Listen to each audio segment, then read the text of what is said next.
मैं और ये मेरा एक दोस्त था। मैं एक तयशुदा प्रोग्राम के तहत हिंदुस्तान जाना चाहता था, तो मैंने कोई सोना लिया, गोल्ड, बॉर्डर क्रॉस किया, हिंदुस्तान में चले गए।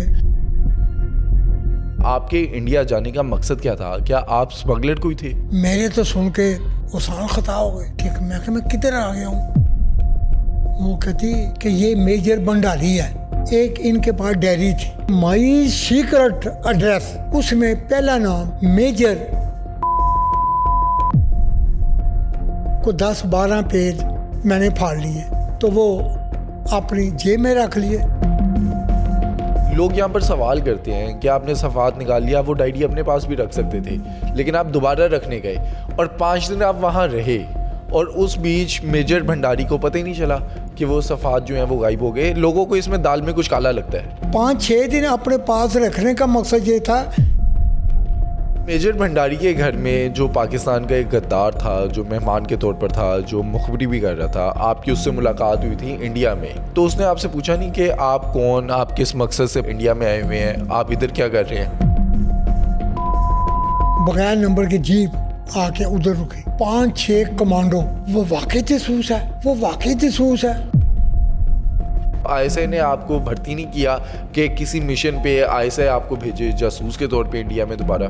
मुझे उन्होंने कहा कि आप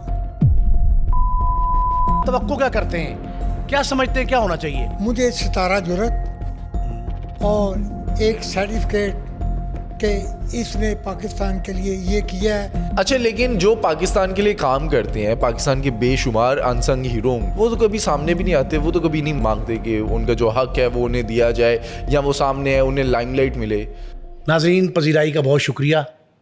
एजाज़ भट्ट साहब, जिन्होंने सरज़मीन भारत पर पाकिस्तान का अलम बुलंद किया, पाकिस्तान के परचम को जो है हमेशा के लिए सरबुलंद कर दिया, वो एजाज़ भट्ट साहब की हमारी पहली वीडियो जो हमने बहुत तफसील के साथ उनकी ज़बानी आप तक पहुंचाई थी, उसको जो पजीराई आपने दी है उस पे हम आपके बेहद मशकूर हैं। आज बहुत सी तशनगी रह गई थी आप लोगों के सवालात और रद्दअमल को देखकर हमने फिर एजाज़ भट्ट साहब को ज़हमत दी है। इस पीराना साली के बावजूद वो इस वक्त जिस जोश व जज्बे के साथ महव गुफ्तगू हैं, हम चाहते हैं कि आप तक उनकी गुफ्तगू मन्नोअन पहुँचाई जाए और इसे हमारी उस इंटरव्यू की किस्त नंबर 2 समझा जाए। और ये पार्ट 2 जो है वो भी यकीनन बहुत इन्फॉर्मेटिव होगा और भट्ट साहब के तो जो तजर्बात हैं और भट्ट साहब की जो बातें गुफ्तगू के दौरान रह गई थी, आज हम आप तक पहुँचा रहे हैं।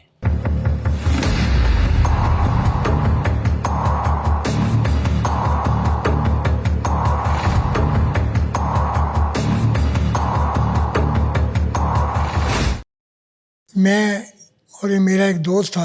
मैं एक तयशुदा प्रोग्राम के तहत हिंदुस्तान जाना चाहता था, तो मैंने कोई सोना लिया, गोल्ड, क्योंकि वो मुझे पैसे भी तो चाहिए था ना इंडिया जाने के लिए।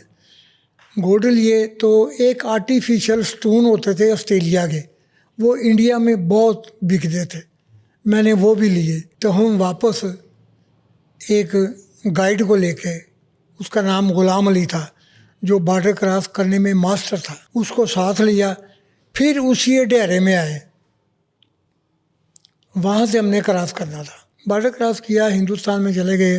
वहाँ एक फंदीपुर गांव था, फंदीपुर, वहाँ पहुँचे। वहाँ से फिर हम 1-2 दिन स्टे किए, क्योंकि पाँव बड़े ज़ख्मी हो चुके थे, वो वादियाँ हुई थी, तो पाँव में वो लग के, तो हाँ, खेत जो है वो हमवार नहीं था। हाँ नहीं, तो हम वहाँ पहुँचे अपना।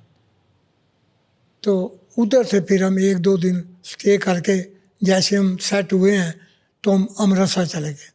इजाज़ भट्ट साहब, हमने लास्ट पॉडकास्ट के अंदर बात की थी कि किस तरह से आप इंडिया गए, इंडिया के अंदर जो मामलात हुए, पाकिस्तान वापस आए, जो पाकिस्तान के गद्दार थे जो इंडिया के साथ मिले हुए थे, आपने उनको बेनकाब किया। लोग इस बात को सराहते ज़रूर हैं, आपकी जो खिदमात थी उस पर कोई शक नहीं करता, लेकिन लोग ये जानना चाहते हैं, उनका आपसे सवाल है कि आपके इंडिया जाने का मकसद क्या था? क्या आप स्मगलर कोई थे? बिस्मिल्लाहिर्रहमानिर्रहीम, शुरू अल्लाह के नाम से जो बड़ा मेहरबान नहर है वाला है।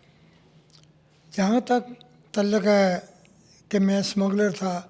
मेरा दूर दूर से भी स्मगलिंग का कोई वास्ता नहीं, और पूरी उम्र मुझे इससे कोई मेरा दूर का भी वास्ता नहीं स्मगलिंग का।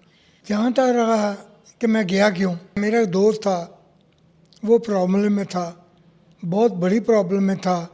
मैंने उसके साथ वादा किया हुआ था कि मैं तुम्हारा ज़िंदगी भर तुम्हारा साथ नहीं छोड़ूंगा।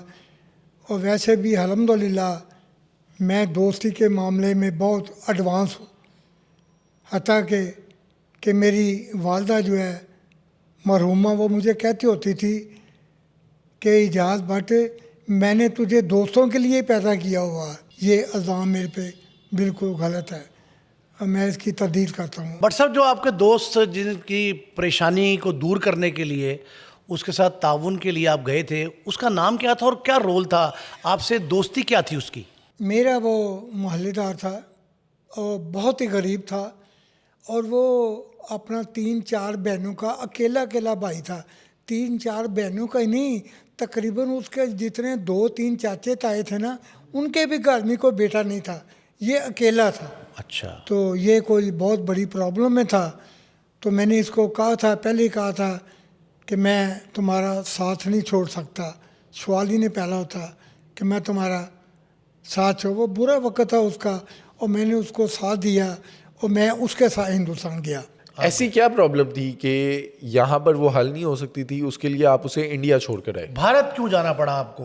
क्या इलाज की खातिर उसको वहाँ लेके गए थे? नहीं किसी कारोबार की खातिर लेके गए थे या नहीं, क्या? कारोबार की तलक नहीं, वो परेशान था। मैंने कहा कोई इधर प्रॉब्लम में था, अच्छा। तो उसकी प्रॉब्लम सूट करने के लिए मैं उसको हिंदुस्तान ले गया था इनलीगल। अब मैं क्या, वापस आना था मैंने पाकिस्तान। वो आदमी उधर ही था, दोस्त मेरा, मैंने अकेले ने वापस आना था। वो जो गाइड था वो कहता है इस बार जाना है फ़िरोज़पुर की तरफ से। हम वहाँ से दिल्ली से बैठे ट्रेन में और फ़िरोज़पुर आ गए। जैसे हम उतरे तो वहाँ साइकिल रिक्शा चलता था, को तकरीबन कोई 1.5 किलोमीटर हम चले साइकिल रिक्शा पे। तो एक क्वार्टर नुमा सिंगल स्टोरी घर के पास रिक्शा, साइकिल रिक्शा ठहर गया। हम अंदर दाखिल हुए तो वो जिसके घर हम रहे वो 2 भाई थे। एक का नाम था हरबंस लाल शर्मा, एक का नाम था कश्मीर लाल शर्मा। कश्मीर लाल शर्मा जो था ये अपना ओवरसियर था महकमा नहर में। इसका काम था, क्योंकि इसके घर के पास ही दरिया सतलुज था, बिल्कुल ही करीब। तो इसकी ड्यूटी थी कि आज कितना पानी है कितना नहीं। ये वो हरबंस लाल शर्मा बुनियादी तौर पर स्मगलर था बड़ा। हिंदुस्तान पाकिस्तान आना जाना, स्मगलिंग का सामान लाना, उधर से इधर बेचना, इधर से उधर बेचना। वहाँ उनसे मेरा पहली बार मुलाकात हुई। तो मैं उसके घर में था। जो गाइड था गुलाम अली, वो उसके जानने वाले थे? हाँ, यकीनन वो पहले स्मगलर था ना। ये भी गुलाम अली भी बॉर्डर क्रॉस आता जाता होता था। तो इसी के साथ मैं गया, क्योंकि मुझे तो हिंदुस्तान का बिल्कुल इल्म नहीं था किधर जाना किधर नहीं। आवाज़ आई एक, ओए शर्मा, ओए शर्मा। एकदम वो कश्मीर लाल शर्मा की बेगम ने मेरा हाथ पकड़ के मुझे पीछे ले गई। तो बाद में उसने बात किया, उसने कहा हाँ जी क्या बात है, क्या बात है? कहता वो थोड़ा अचार दो। उसने उसको अचार दिया। तो वो कहती मैंने आपको इसलिए इधर ले आई थे, क्यों कि ये मेजर भंडारी है। मैंने तो सुन के उसान ख़ता हो गए कि मैं किधर आ गया हूँ। तो ये मेजर कहते मेजर भंडारी। तो कहती ये इसका रूम साफ ही है, साथ तुम्हारे है, साथ ही है। ये जो तुम्हारी खिड़की है ना, इसके साथ ही पल्ली तरफ वो ये रहता है। मैं जल्दी से भाग के मैं उधर गया खिड़की की तरफ। तो मैंने क्या किया कि लाइट ऑफ कर दी। तो वो जो खिड़की का दरवाज़ा था ना, उसको ऐसे डीप किया, ज़रा आस्ता इतना नंगा मैंने किया ताकि मैं देख सकूं। ठीक है। देखो मैं देखता क्या हूँ, एक आदमी बेड के ऊपर सोया हुआ, ये मेजर बाद में आया तो इसने हाथ में शराब की बोतल पकड़ी हुई थी। अच्छा, इसीलिए अचार मांग रहा था वो। हाँ, वो मेजर भंडारी ने शराब की बोतल पकड़ी हुई थी और साथ अचार भी था और निम्को भी, वो भी निम्को को होगा। इन्होंने वो आदमी जो लेटा हुआ था उसको उठाया। अब ये दोनों शराब के नशे में पाकिस्तान की माँ बहन जो कुड़ी कतरी ये दोनों कर रहे हैं। ये जो मेजर भी गाली निकाल रहा था, वो जो दूसरा आदमी था वो उससे भी ज़्यादा गालियाँ दे। मेजर भंडारी हाजिर सर्विस था। हाजिर सर्विस ऑन ड्यूटी। और जो दूसरा आदमी था वो भी फौज का था। वो मैं आपको बाद में बताऊंगा ना, वो तो फिर ऐसे काम खराब हो जाएगा ना आपको बताने का। ये 5 गालियाँ निकालता था मेजर, वो 500 निकालता था। अच्छा, शराब पीनी शुरू की, शराब पीनी शुरू की। शराब पीने के बाद इन्होंने दोनों ने एक इनके पास डायरी थी, उनका मुताला करना शुरू कर दिया। अब मैं वाच कर रहा हूँ, मैं तो देख रहा हूँ ना हाँ, खिड़की में से आप देख। क्या हो रहा है। ये जो भंडारी के साथ वाला आदमी था ना, ये पंजाब को बहुत गालियाँ दे रहा था। कहता भंडारी साहब आप फिक्र ना करें, पंजाब को, इंडिया पाकिस्तान के पंजाब को मिलियमेट करना मेरा काम है, आप ये मुझ पर छोड़ दें कि मैं कैसे करूँगा इनको। अब मैं कहा इजाज़ भट्ट, तूने ज़िंदगी में बहुत मुसीबतें देखी है, इनका तुमने कुछ करना ज़रूर है, चाहे तुझे मौत ही क्यों ना आ जाए। मगर मैं फिर सोचता था मैं करूँगा क्या, ना मेरे पास कुछ है, ना पिस्तौल है, ना कोई औजार है। फिर मुझे ये भी नहीं पता कि मैं किस जगह पे हूँ। मैं रात भर सोया नहीं, कभी सो जाऊँ कभी फिर उठ जाऊँ, कभी सो जाऊँ कभी फिर उठ जाऊँ कि मैं क्या करूँ, क्योंकि सुन चुका था सब कुछ।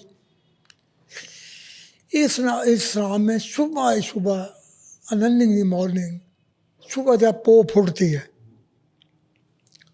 तो मैं सिर्फ जायज़ा लेने के लिए,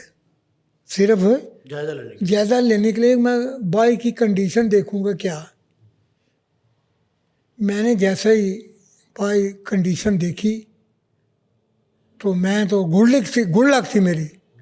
मैंने देखी कि तकरीबन 3 इंच वो दरवाज़ा बाहर का खुला था। मैंने कहा कि या तो ये रात को शराब के नशे में लॉक करना भूल गए हैं, या तकब्बर कि ये मेजर का घर है, कौन आएगा। मैं एकदम, मेरा मुर्शद साहब आज तक, अगर मेरी ज़िंदगी में जितनी मैं मुसीबतों से बचा हूँ, इसमें मेरा मुर्शद साहब का बहुत हाथ था।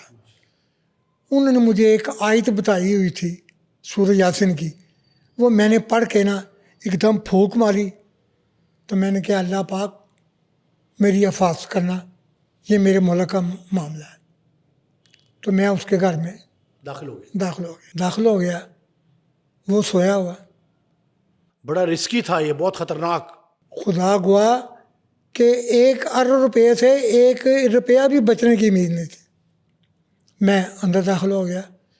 अंदर दाखिल होके मैंने क्या किया कि उसका येलो कलर का बैग था, सफरी बैग नहीं होता आम जो गोल था, उसमें से मैंने जंजीर खोली, जंजीरी कुकर में उसी में ही रखी थी ना उसने। तो वो डायरी पूरी लेकर अपनी तरफ आ गया, साथ वाले क्वार्टर में जहाँ मैं था। मैं अब क्या देखता हूँ कि मेजर जनरल फलाना सिंह, मेजर जनरल फलाना राम, ब्रिगेडियर फलाना, लेफ्टिनेंट कर्नल फलाना, कर्नल फलाना, ये आधे के चैप्टर जिससे ख़त्म हुए ना, तो आगे आ गया माई सीक्रेट एड्रेस।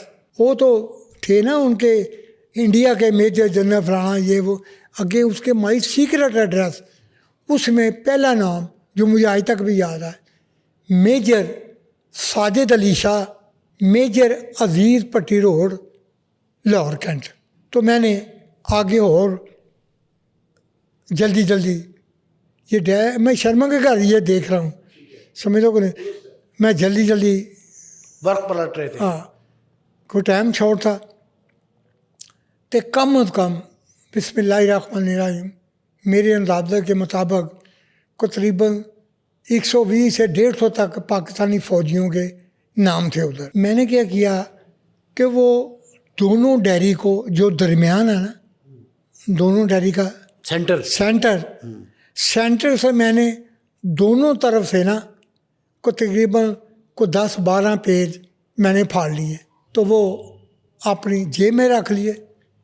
जेब में रख ले, फिर मैं दोबारा मेजर के घर में गया।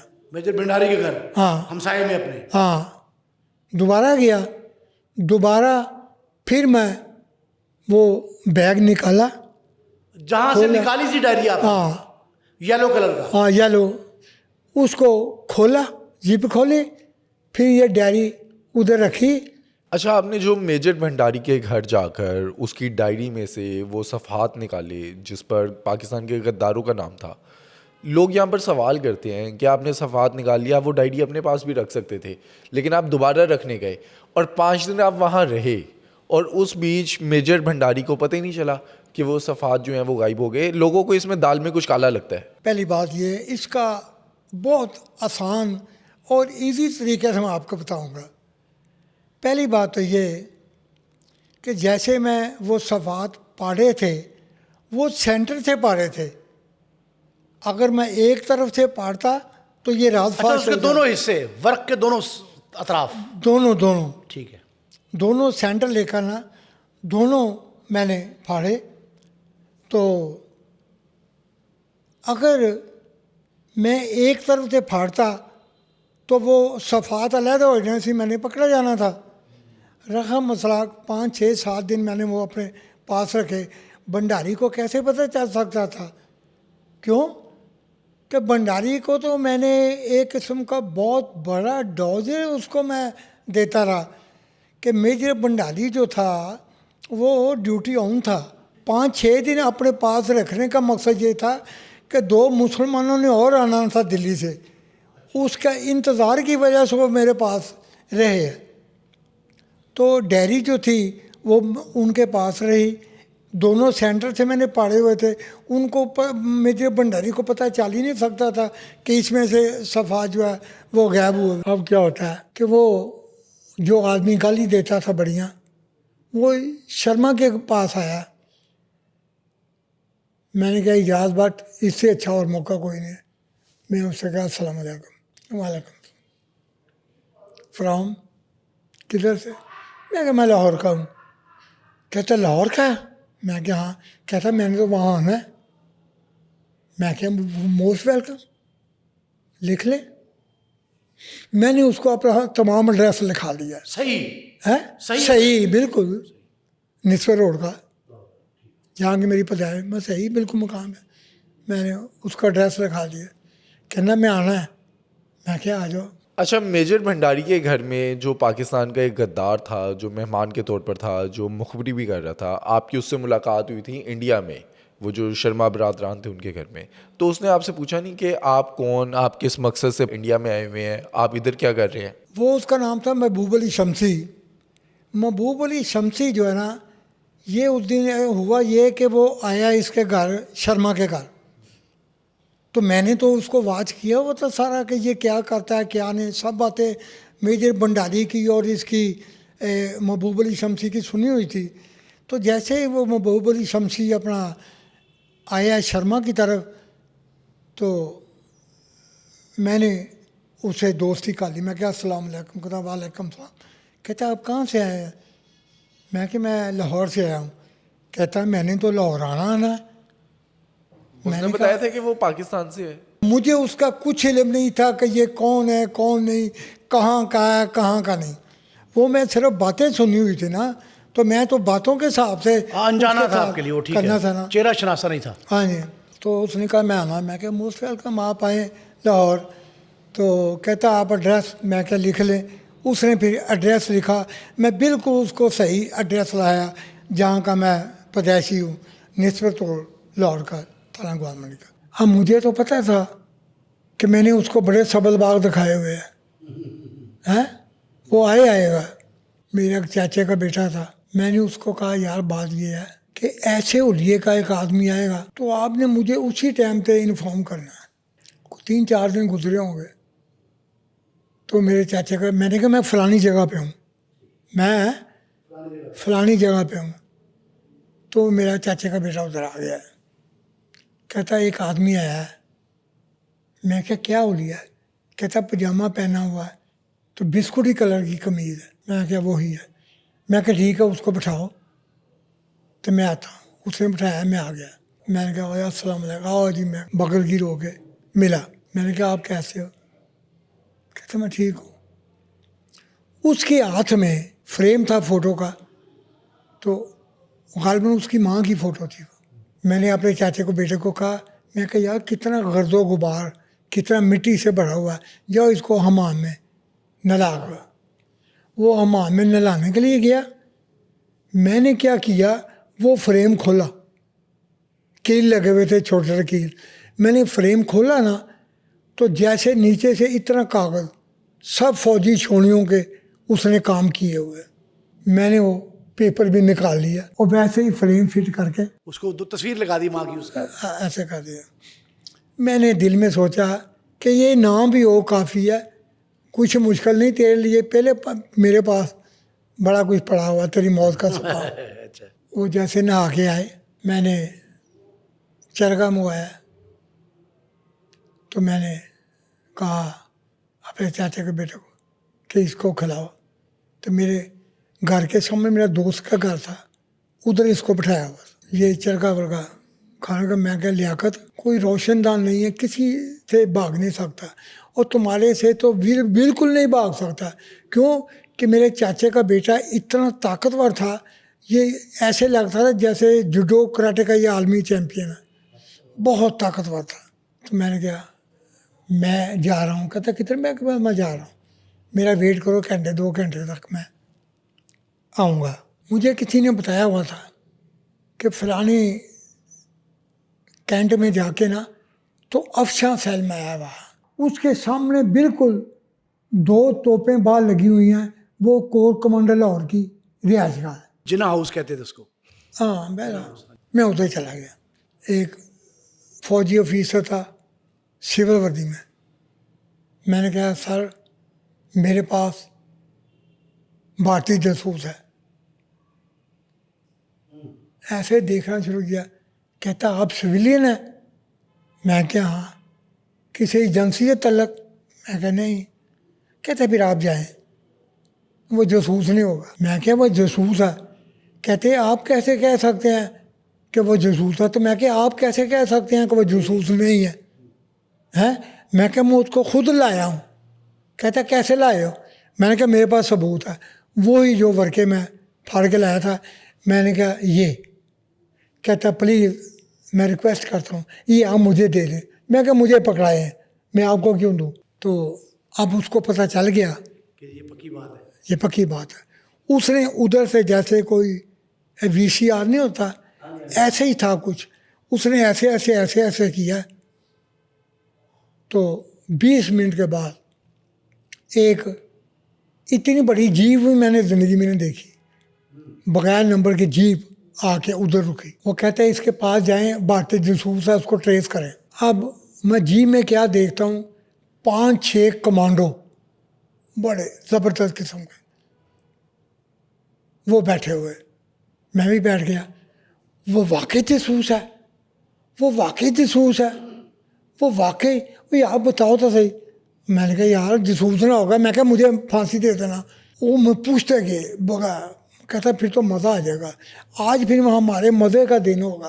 खैर हम आगे घर अपने दोस्त के, जैसे वो मैंने लॉक करके गया हुआ था, मैंने बताया आपको लॉक करके गया हुआ था।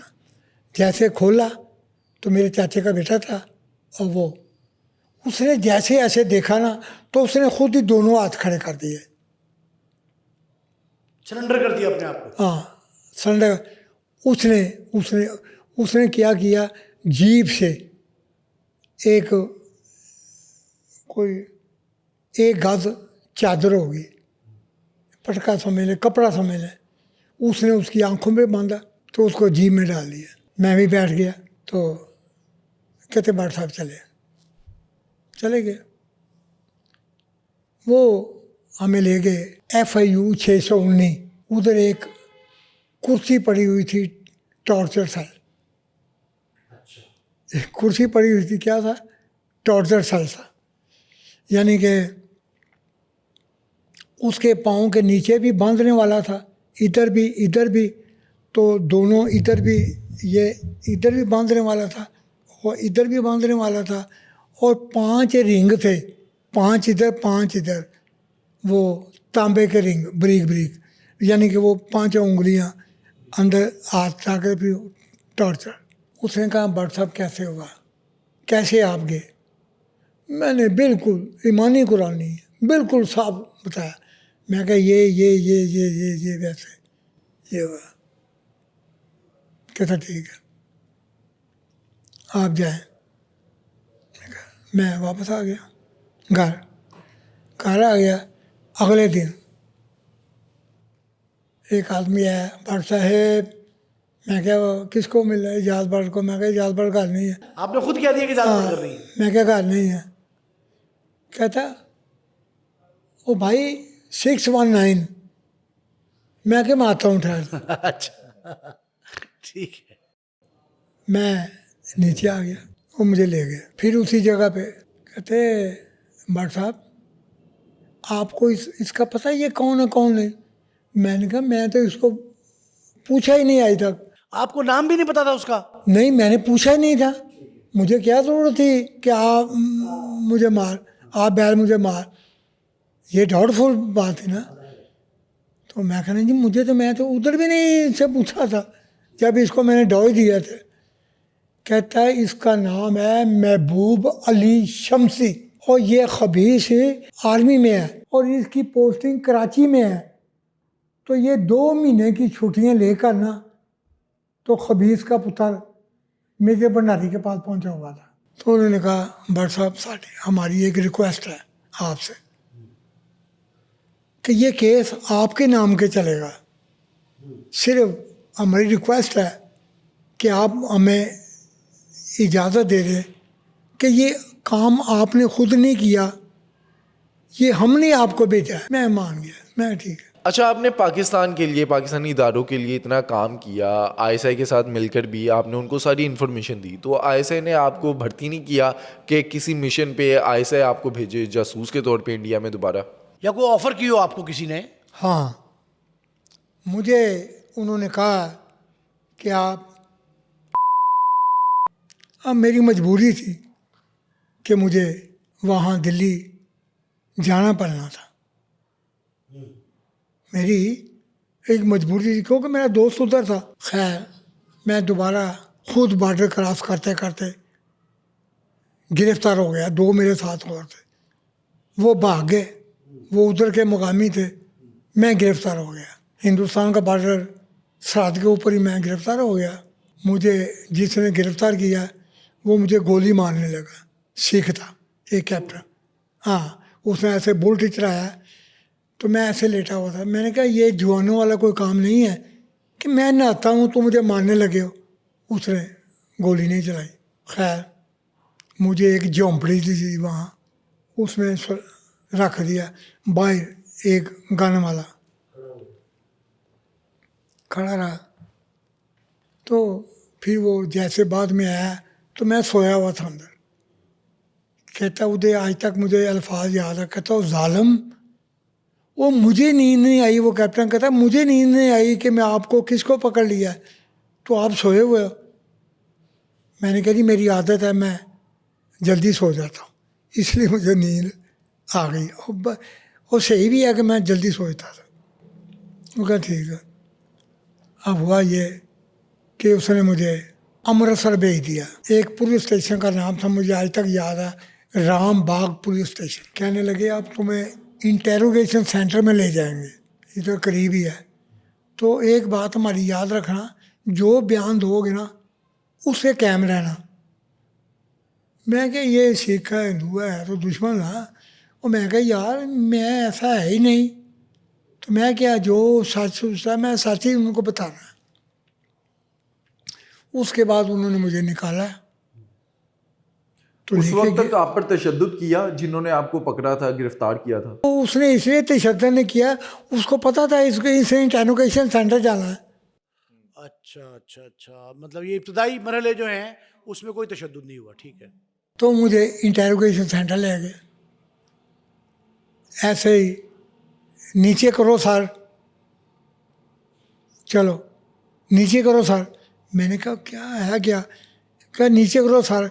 मैं नहीं किया तो मैंने एक लोहे के दरवाजे के साथ में लगा मेरा सर। मैंने जानबूझ के कि है क्या, आखिर इतने तरह में आंखों पर पट्टी बांधी हुई थी? नहीं, कोई नहीं। तो वो मुझे जैसे फिर अंदर दाखिल हुए तो एक जिसरा जैसे कोई पुराने ज़माने का किला नहीं होता छोटा सा, उधर मुझे ले गए। उसका नाम था अमृतसर इंटेरोगेशन सेंटर।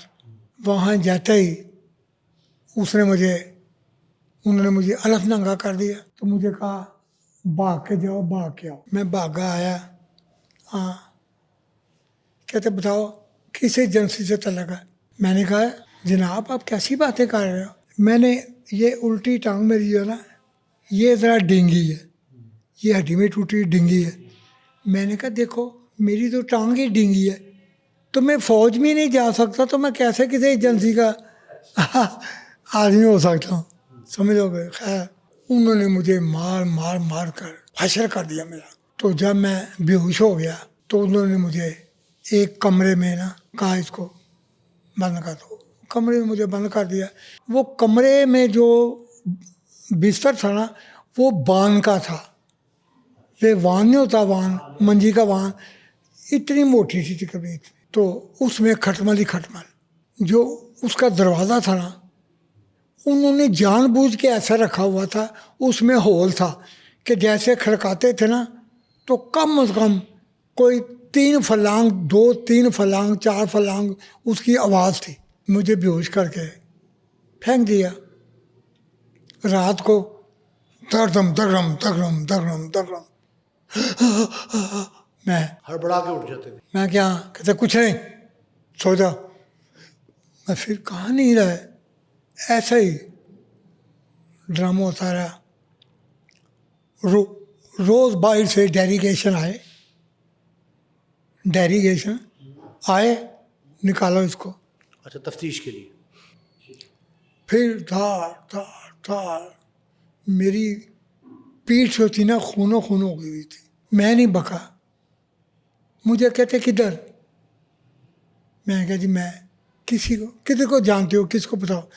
मैं कहती मैं किसी को नहीं जानता, मैं सिर्फ फिल्मों का शौकीन था, तो मैं हीरो बनना था, फिल्मों में आना था, मैं बम्बई जा रहा था, तो मैं पकड़ा गया।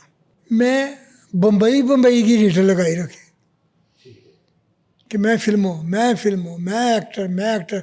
और मैंने आपको बताया मैं बहुत खूबसूरत था, तो वो मान गए, वो उसका मान रहे थे वो कि ये सच कहता है। शक्ल हुलिये से जो है ये अदाकार लगता है। मगर तफ्तीश उन्होंने करनी थी। तकरीबन कुछ 14 दिन मैंने उन्होंने बड़ा मारा। 14 दिन के बाद उन्होंने मुझे वहाँ से निकाला। तो जैसे मैं देखता हूँ तो मेरे शूज़ थे ना वो भी किसी ने वहाँ से चोरी कर लिए वैसे। तफ्तीशी मरकज के अंदर से हम मर गया। तो मैंने वहाँ से टूटी चप्पल, ऐसे ख़राब चप्पल पहन के ना मुझे वो गाड़ी में बस में बिठा कर ले जा रहे थे। मैंने कहा किधर लेके जा रहे हो। कहता है पटियाला सेंटर जेल। रास्ते में क्या हुआ कि सिख बैठे हुए थे, एक औरत कहने लगी ये मुसलमान है। उन्हें कहा हाँ ये मुसलमान है।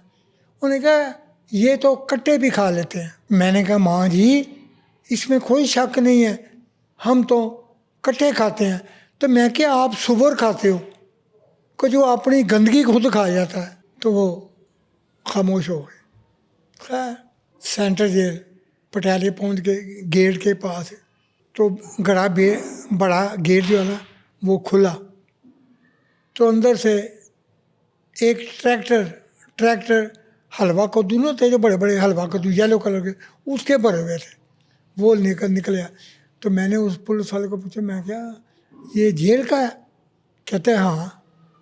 मैंने कहा इजाज़ बट फिर तो मर गया, क्योंकि मैं अपनी माँ को ज़िंदगी में कभी हलवा कद्दू पकाने नहीं दिया था। वो कभी मुझे मजाक के कहती थी ना कि हलवा कद्दू जजे, मुझे जजा कहते हैं घर में, जजे पका लूँ, तो मैं कहता था माँ मैं खुदकशी कर लूँगा, मैंने उसको नहीं पकाने दिया।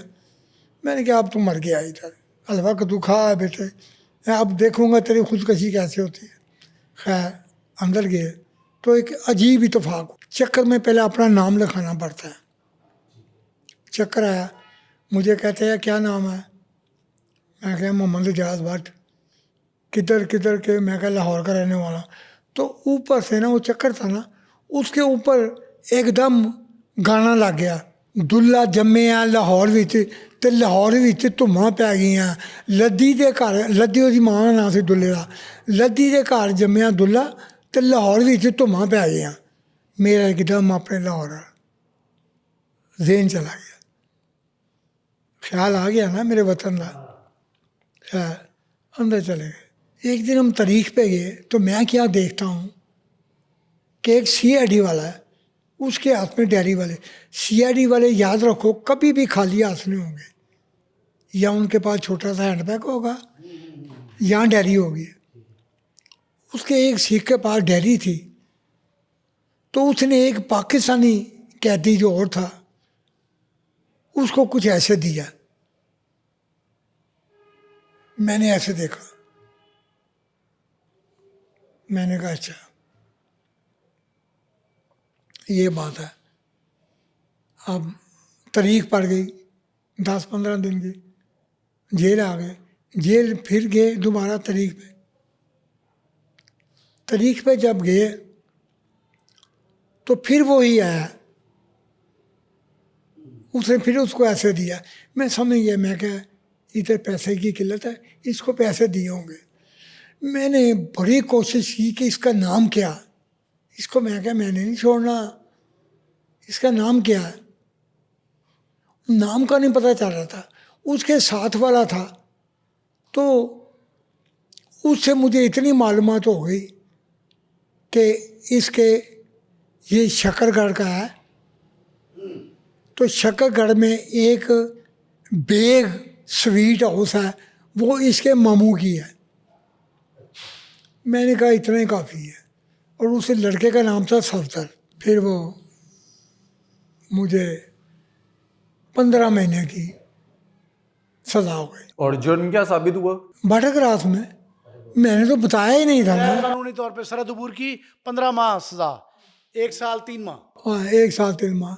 और उन्हें यकीन हो गया कि आप जासूस वगैरह कुछ नहीं? नहीं नहीं नहीं, वो मैं बका ही नहीं। इंटेरोगेशन सेंटर से तो मैं निकल चुका था, तो उधर ही कार्रवाई सारी हुई। मुझे 15 महीने की सज़ा हो गई। तो उन्होंने मुझे नापा सेंटर जेल में भेज दिया। जब कैद होते थे ना, कैद उधर होती थी पटियाले में, हवालाती वहाँ और कैदी वहाँ। हाँ, कैदी नाभा सेंटर से। मैं नाभा सेंटर से चला गया। मेरी कैद ख़त्म होने में तकरीबन कोई 2 महीने थे रहते थे।